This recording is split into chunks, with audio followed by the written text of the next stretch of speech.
Поранешната германска канцеларка Ангела Меркел, која на почетокот на декември ја напушти функцијата и ја одби понудата од генералниот секретар на Обединетите нации Антонио Гутереш да работи во Обединетите нации. Меркел минатата недела му се јави на генералниот секретар на Обединетите нации, му се заблагодари за понудата и рече дека нема да ја прифати. Меркел на 8 декември ја напушти политичката сцена и се посвети на пишување политички мемуари.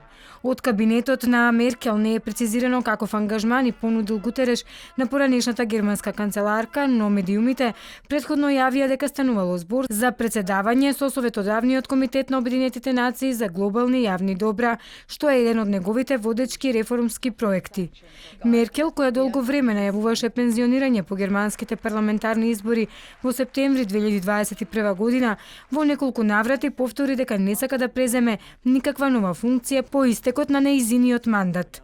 Кралицата на Европа, како што беше нарекувана Ангела Меркел, од финансиски аспект нема причина за грижи. Во првите 3 месеци од пензионерските денови ја добива актуелната плата од 25.000 евра месечно, а потоа во период од максимум 21 месец 15.000 евра месечно. Меркел мина 4 мандати на чело на германската влада како прва жена канцелар на Германија.